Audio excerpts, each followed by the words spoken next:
محرم الحرام کا مہینہ اسلام کا وہ باب جو قربانی، صبر اور عبادت کی عظیم الشان داستان اپنے اندر سمیٹے ہوئے ہیں۔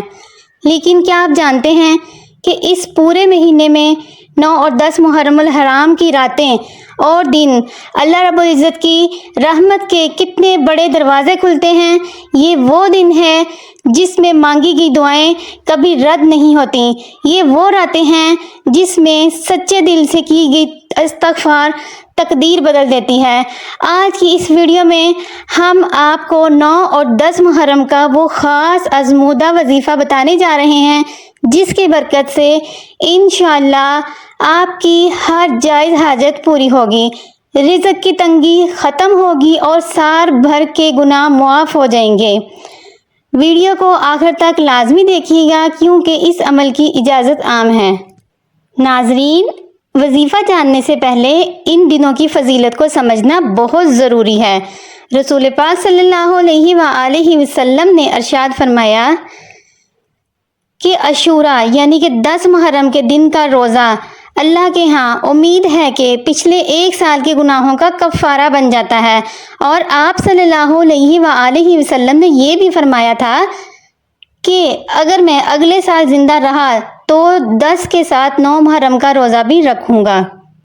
علماء کرام فرماتے ہیں کہ جہاں ان دنوں میں روزے کی اتنی بڑی فضیلت ہے، وہاں ان مبارک راتوں میں اللہ سے دعا مانگنا بھی انسان کی نسلوں کو سنوار دیتا ہے۔ اگر آپ رزق کی تنگی، قرض کے بوجھ، بیماری یا کسی دلی مراد کے لیے پریشان ہیں تو یہ 2 دن 2 راتیں اپنے ہاتھ پھیلانے کا بہترین وقت ہے۔ آئیے اب بات کرتے ہیں اس خاص عمل اور وظیفے کی۔ آپ نے 9 اور 10 محرم کو جو کرنا ہے، 9 اور 10 محرم کی رات کا استغفار، محرم کی شام جب رات شروع ہو، 10 محرم کی 9 محرم کی رات کو عشاء کی نماز کے بعد تنہائی میں بیٹھ جانا ہے۔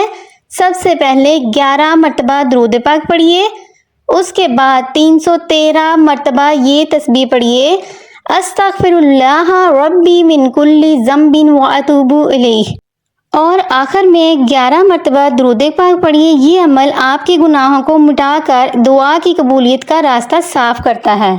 چلیے چلتے ہیں دوسرے عمل کی طرف۔ 9 اور 10 محرم کے دن ظہر کی نماز کے بعد یا عصر کی نماز کے بعد ایک جگہ بیٹھ کر اول آخر 7 مرتبہ درود ابراہیم پڑھیے، پھر اللہ تعالیٰ کے یہ 2 مبارک نام پڑھیے، یا باسطو یا غنیو۔ اس نام کو پڑھنے کے بعد اپنے گھر کے راشن پیسے رکھنے والی جگہ یا بٹوے پر دم کریں۔ حدیث پاک کا مفہوم ہے کہ جو شخص عاشوراء کے دن اپنے اہل و عیال پر دل کھول کر خرچ کرتا ہے، اللہ پاک پورا سال اس کے رزق میں برکت عطا فرماتا ہے۔ چلتے ہیں تیسرے عمل کی جانب۔ ہر حاجت کے لیے 4 رکعت نماز نفل یا 10 محرم کے دن کسی بھی وقت سوائے زوال اور ممنوع اوقات کے 4 رکعت نفل نماز 2 رکعت کے ساتھ پڑھیے۔ ہر رکعت میں سورۃ فاتحہ کے بعد 11 مرتبہ سورۃ اخلاص یعنی قل ھو اللہ پڑھیے۔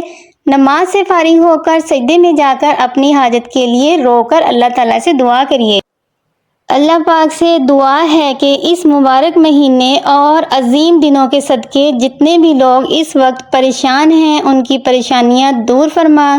یا اللہ، جو بیمار ہیں انہیں شفا عطا فرما، جو قرض دار ہیں انہیں غیب سے وسیلہ عطا فرما، اور جن کے دلوں میں جو بھی جائز خواہشات ہیں انہیں اپنی بارگاہ میں قبول و منظور عطا فرما۔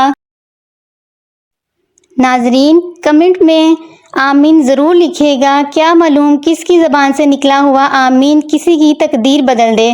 اس ویڈیو کو صدقہ جاریہ سمجھ کر اپنے دوستوں اور رشتہ داروں کے ساتھ واٹس ایپ، فیس بک پر لازمی شیئر کریے گا تاکہ وہ بھی برکت سے فائدہ اٹھا سکیں۔ اگر آپ چینل پر نئے ہیں تو ایسی مزید ویڈیوز کے لیے ہمارے چینل کو سبسکرائب کر لیں۔ ملتے ہیں اگلی ویڈیو میں، تب تک کے لیے اللہ حافظ۔